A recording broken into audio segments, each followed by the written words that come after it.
என் அன்பு குழந்தையே, நீ இவ்வளவு நாள் சிந்திய கண்ணீருக்கு பலனாக நீ விட்ட ஒரு சாபம் ஒருவருடைய வாழ்வில் மிகப்பெரிய பாதிப்பை ஏற்படுத்தி இருக்கிறது. ஏனென்றால் என் அன்பு குழந்தையின் சாபத்தை உன் அப்பன் கருப்பண்ண சாமி இன்று பலிக்கும்படி வைத்திருக்கிறேன். உன் அப்பன் கொடுத்த தண்டனை இதுதான் என்பதை நீ புரிந்து கொள்ள வேண்டும். இது அனைத்துமே உன் கண்ணீருக்கு நான் அந்த இடத்தில் கொடுத்த பதிலடி ஆகும் என்பதை புரிந்து கொள்ள வேண்டும்.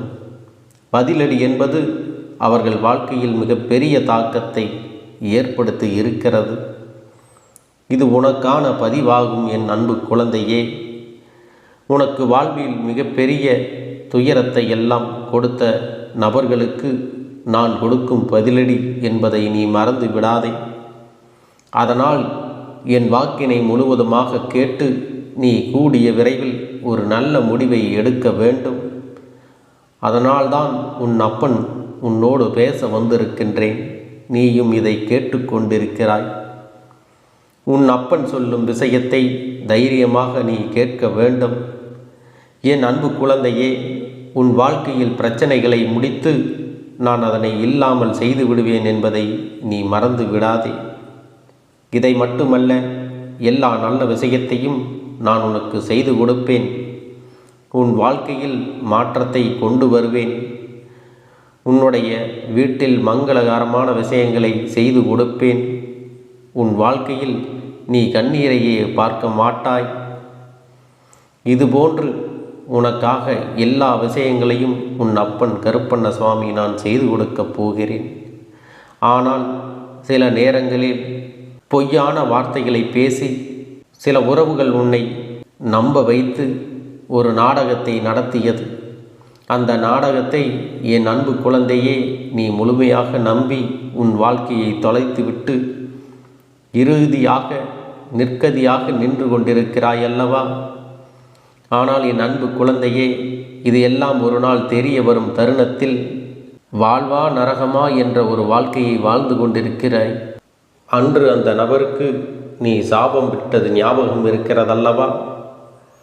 என்னை இப்படி பொய் சொல்லி ஏமாற்றினாயே, உண்மையாக இருந்த எனக்கு இப்படி துரோகம் செய்தாயே, அனைத்திற்கும் காலமும் என் அப்பன் கருப்பண்ண சுவாமியும் பதில் கொடுப்பார்கள் என்று நீ அன்று சொன்னாயே, அதை நான் கண்குளர பார்ப்பேன் என்றும் என் அன்பு குழந்தை அன்று நீ மண்ணை தூற்றி சாபம் விட்டாயல்லவா? அந்த சாபத்தை தான் இன்று நான் நிறைவேற்றி வைப்பதற்காக வந்திருக்கின்றேன். என் அன்பு குழந்தையே, உன்னுடைய சாபத்தை இன்று நான் நிறைவேற்ற வைப்பேன். அதற்காகத்தான் உன் அப்பன் ஓடோடி வந்திருக்கின்றேன். அது என்ன தெரியுமா? அவர்கள் வாழ்க்கையை மிகப்பெரிய ஆபத்தை உண்டாக்கி இருக்கின்றேன். ஏனென்றால் அதற்கு காரணம் அவனுடைய கர்ம வினையும் சேர்ந்து கொண்டது. அத்தனை பொய்களையும் உனக்கு சொல்லி துரோகங்களை செய்து செய்யாத தவறை நீதாய் செய்தான் என்று எப்படி உன்னை விரட்டி அடிக்க வேண்டும் என்றும் தேவையில்லாத வீண்பலியை உன் மீது சுமத்தி அவர்கள் வாழ்க்கையில் சந்தோஷமாக வாழ்ந்து விடலாம் என்று சந்தோஷத்தை கெடுத்தார்கள் அல்லவா? அவர்களுடைய சுயநலத்திற்காக உன்னை பயன்படுத்தி கொண்டார்கள் அல்லவா? அதற்கெல்லாம் பதிலடி கொடுக்க வேண்டாமா? உன்னுடைய மனம் எவ்வளவு வருந்தியது, எவ்வளவு வேதனைப்பட்டது. நீ சிந்திய கண்ணீர் துளிகள் எல்லாம் அவர்களுக்கு தக்க தண்டையை கொடுக்கப் போகிறது. உன்னுடைய இதயம் அன்பானது, உண்மையை மட்டுமே பேசக்கூடியது என்பதால் தான் இன்று இவ்வளவு கஷ்டங்களையும் கவலைகளையும் வாழ்க்கையில் நீ சுமந்து வருகிறாய். ஆனால் அவர்கள் வாழ்க்கையில் சுயநலத்திற்காக உன்னிடம் பழகி சுயநலத்திற்காக அனைத்து விஷயத்தையும் உன்னிடமிருந்து எடுத்துக்கொண்டு சந்தோஷமாக வாழ்ந்து விடலாம் என்று நினைத்தால் கண்டிப்பாக நடக்குமா? மனிதர்களின் வாழ்வில் நல்லவர்களின் துணை எப்பொழுதும் வேண்டும் என்பதை நீ மறந்து விடாதே. ஆனால் என் பிள்ளைகளை யாராவது ஏமாற்ற நினைத்தாலும், எவராவது துரோகம் செய்ய நினைத்தாலும் கண்டிப்பாக கர்மவினை ஒரு பக்கம் தண்டிக்காமல் விட்டாலும் உன் அப்பன் ஒரு பக்கம் இருந்து அவர்களை கண்டிப்பாக தண்டித்தே தீருவேன். அவர்கள் வாழ்க்கையில் தண்டனையை கொடுப்பேன் என்பதை நீ மறந்து விடாதே. இது என் அன்பு குழந்தையே, உன் கண் முன்னாலே நடக்கப் போகிறது. இன்னும் 2 நாட்களில் அந்த செய்தியானது உன் செவிகளுக்கு கேட்கப் போகிறது. ஏனென்றால் உன் உறவை நீ உண்மையாக நேசித்தாய் அல்லவா? உன்னை ஏமாற்றிய உறவிற்கு மிகப்பெரிய தண்டனையை உன் அப்பன் நான் கொடுக்கப் போகின்றேன். அது என்ன தெரியுமா? அதை கேட்டால் நீயே அதிர்ந்து போகப் போகிறாய். ஆனால் இன்னும் 2 நாட்களில் அந்த செய்தி உன் செவிகளுக்கு எட்டப் போகிறது. இருந்தாலும் இப்பொழுது ஒரு சிறிய விஷயத்தை மட்டும் உன்னிடம் சொல்கிறேன். ஒரு விபத்தை சந்திக்கப் போகிறார். அவரவர் கர்மவிரை காரணமாக இந்த விபத்தானது ஏற்படுத்தப்பட போகிறது. வாழ்க்கையில் நரகம் என்றால் என்ன என்று இப்பொழுது அவர்களுக்கு புரியப் போகிறது. அவர்கள் எப்படி என் அன்பு குழந்தையே உன்னை வெறுப்பினை தூண்டும் விதமாக பேசினார்களோ அதற்கெல்லாம் அவர்கள் அனுபவிக்க வேண்டுமல்லவா? ஒவ்வொரு தருணத்திலும் என்னுடைய அன்பு குழந்தையின் கண்ணீரையும் கவலையையும் துன்பத்தையும் துயரத்தையும் அதிகரித்துவிட்டு நாம் சந்தோஷமாக வாழ்ந்து விடலாம் என்று நினைத்தால் வாழ்ந்துவிட முடியுமா? இல்லை, வாழத்தான் உன் அப்பன் விட்டு விடுவேனா? நீ தைரியமாக இருக்க வேண்டும். என் அன்பு பிள்ளையே, உண்மையானது ஜெயிக்க சிறிது காலம்தான் எடுத்துக்கொள்ளும். ஆசையும் உண்மையும் இருக்கும் பட்சத்தில் உண்மைதான் எப்பொழுதும் ஜெயிக்கும். உன்னுடைய அன்பானது புரிந்து கொள்வதற்கு அதை பெறுவதற்கும் அவர்களுக்கு தகுதியே கிடையாது. ஆனால் இப்பொழுது நீ சரியான முடிவினை எடுக்க வேண்டும். ஏனென்றால் சில ஜென்மங்கள் வாழ்க்கையில் திருந்தாது.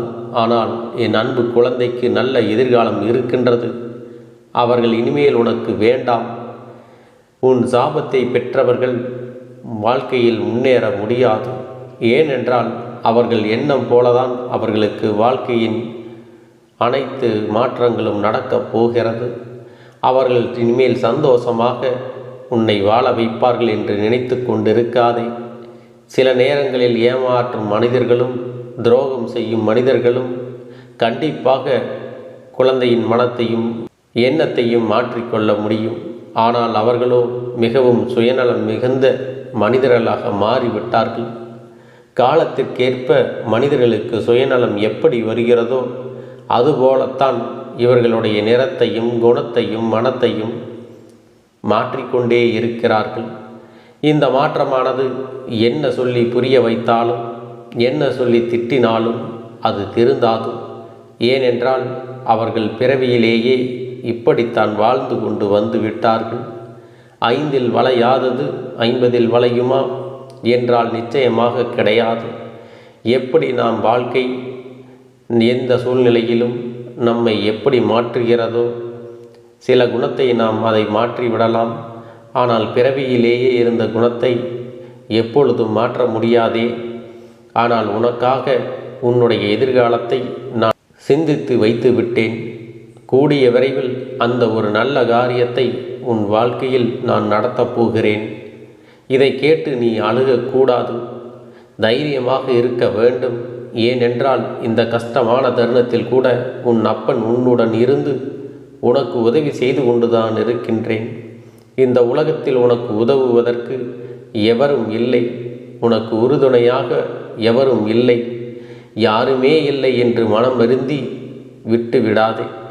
உனக்காக உதவவும் உனக்காக கொடுக்கவும் உனக்காக வாழ்க்கையில் நீ விட்ட கண்ணீருக்கு நீ விட்ட அனைத்து தனிப்பட்ட விஷயத்திற்காகவும் அனைத்திற்கும் உனக்கு தீர்வு கிடைக்கப் போகிறது.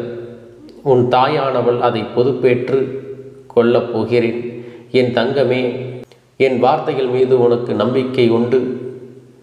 உன் கடமைகளை செய்து வர வேண்டும். எப்பொழுதும் எதையும் மற்றவர்களிடமிருந்து எதிர்பார்க்காது. நாம் சந்தோஷமாக இருப்போம். மற்றவர்கள் சந்தோஷம் கொடுத்தால்தான் நம் வாழ்க்கை சந்தோஷமாக மாறும் என்று நினைத்து விடாதே. நம்முடைய சந்தோஷம் நம் கரங்களிலே இருக்கிறது, நம் எண்ணத்திலே இருக்கிறது, நாம் சிந்திக்கும் செயல்களில் இருக்கிறதே தவிர அடுத்தவரிடம் நம் சந்தோஷம் இல்லை என்பதே முற்றிலும் உண்மை என்பதை புரிந்து கொள்ள வேண்டும். அதை முதலில் நீ புரிந்து கொண்டால் நீ அடுத்தவரிடம் எந்த விஷயத்தையும் எதிர்பார்க்க மாட்டாய். எதிர்பார்க்கக்கூடிய விஷயம் சிறுவர்களிடம் மட்டுமே கிடைக்கும் என்றால் எதிர்பார்க்கலாம். ஆனால் என்னுடைய சந்தோஷம் மட்டுமே எனக்கு முக்கியம் என்று நினைப்பவர்களிடம் அவர்களுடைய சந்தோஷத்தை பார்க்கக்கூடிய மனிதரிடம் சென்று உன்னுடைய சந்தோஷத்தை எதிர்பார்க்காமல் அந்த இடத்தில் சந்தோஷத்தை தடை செய்யக்கூடியது. உன்னுடைய சில மனிதர்களிடம் சென்று உன்னுடைய சந்தோஷத்தை எதிர்பார்த்தால் அந்த இடத்தில் ஏமாற்றம் தான் கிடைக்கும். போதும் என்ற அளவுக்கு ஒரு உறவினர் மீது நம்பிக்கை வைத்து அதீத அன்பின் காரணமாக ஏமாந்ததெல்லாம் போதும். இனிமேல் நீ தைரியமாக இருக்க வேண்டும். இனிமேல் உன் வாழ்க்கையில் நீ கண்ணீர் வடிக்கக்கூடாது. தேவையில்லாத சிந்தனைக்கும் நீ இடம் கொடுக்காதே. உனக்கு எது வேண்டுமோ நான் அதை நடத்தி கொடுப்பேன். அதனால் நீ தைரியமாக இருக்க வேண்டும். என் அன்பு பிள்ளையே, உன் வாழ்க்கையில் ஏதேனும் சிக்கல்கள், தடங்கல்கள், உனக்கு தீய விஷயங்கள் நடக்கிறது என்றால் அதற்கு உன் அப்பன் உன் வாழ்க்கையில் நடக்க அனுமதிக்க மாட்டேன் என்பதை நீ பொறுமையாக கவனிக்க வேண்டும். உன்னுடைய வாழ்க்கையில் ஒவ்வொரு தருணத்திலும் நல்ல நல்ல மாற்றங்களை நான் கொண்டு வந்து கொடுக்கப் போகிறேன். ஆனால் அதை நீ புரிந்து கொண்டு பொறுமையாக இருக்க வேண்டும். ஒரு விஷயத்தை நினைத்து அது எப்படி நடக்கும், இப்படி நடக்குமா, அப்படி நடக்குமா, இல்லை நடக்காமலே போய்விடுமா என்று கண்ணீர் வடிக்கிறாய் அல்லவா? இது தேவையில்லாத விஷயத்திற்கு உன்னை ஈடுபட செய்யுமே தவிர ஒரு நாளும் நல்ல விஷயத்திற்கு முன்னேற வைக்காது. என் அன்பு குழந்தையே, நான் சொல்வதை நீ புரிந்து கொள்ள வேண்டும். உன் வாழ்க்கையில் இன்னும் முடியவில்லை, இனிமேல் தான் ஆரம்பிக்கப் போகிறது. அதனால் நீ எடுக்கக்கூடிய விஷயங்கள் அனைத்தும் நம் வாழ்க்கையில் முன்னேற்றத்தை கொடுத்து விடும். வெற்றியை சந்தித்து விடுவோம் என்பதெல்லாம் கிடையாது.